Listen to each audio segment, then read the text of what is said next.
Thank you for taking the time to review this presentation prepared for Professor Brent E. French's Summer 2023 OBC 505. This presentation will attempt to forecast remote workers next year this time and 4 years from now, so 2024 and 2028. We use the Gallup poll with very generic terms, all demographics and industries in the USA. On the right side, you will see how we're going to show our predictions individually, as a team, and incrementally on each page. 2 widgets will be added to each page to help the viewer understand our influencing slides. Here we get into the specifics of our baseline. We included a review of 2019 because this was our last normal. In 2019, we see 40% as the total remote work.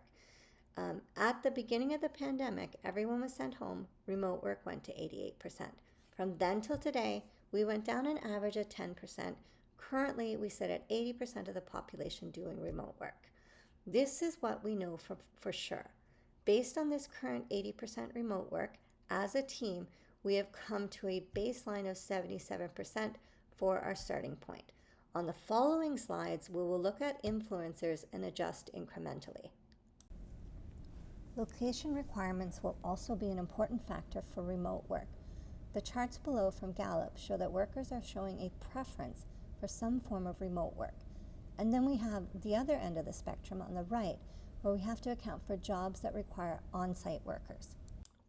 Currently, we have what is being termed a debt wall. It's a $1.5 trillion commercial real estate debt. This debt is up for refinancing in 2025. Compounding the issue is that rates will be high, but property values far less than when the initial debt was incurred. Defaults on these commercial real estate debts could trigger a financial meltdown. In the next 3 years, 50% of major global companies are expected to reduce office space. The biggest group is U.S. companies. This data shows that IT advances and global teams are the future. Remote capability like cloud services create business resiliency. Stress management is also a priority for further research on remote work. The survey on the right shows that individuals working remotely have increasing anxiety. Lack of communication about the future leads to anxiety and burnout. On-site work and face-to-face communication is preferred for some companies' employee relationships and employee career development. Since 2018, the World Health Organization has predicted 12 pathogens that could cause pandemics. They were right about COVID. Another one in the news is CCHF, that's Crimean Congo hemorrhagic fever. This one makes your organs explode, and it is a fatality rate of 9 to 50%. That's pretty high. The symptoms are noted to the right in case you want to check if you have it. If CCHF starts to get really bad, we will end up with restrictions far more stringent than COVID. The WHO also lists diseases that have reached emergency state. Since June 1st, 9 new diseases have made that emergency list. This slide accommodates both the talent gap and global recession. COVID has prompted many people to step back and reassess possibilities. More workers are expecting some form of remote work. This means that many companies may have to adopt remote capabilities to attract necessary qualified staff. On the right, we bring up the possibility of an overall financial meltdown. If this hits us, companies might not have the capital to hire senior staff.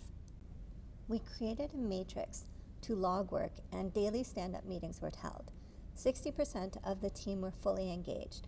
Lack of engagement from the other 40% prevented the normal back and forth of reviewing and improving that middle conflict that we learned about that can enhance our final deliverable. Currently, we are at 80% remote. This is what we know. Remote is anywhere from 1 to 5 days working from home or outside offices. Our terms for this prediction is all demographics and industries in the USA. After careful consideration, we feel that in July 2024, we will be working remotely at 80%, and then in 2028, 77.8%. Thank you for taking the time to review this presentation.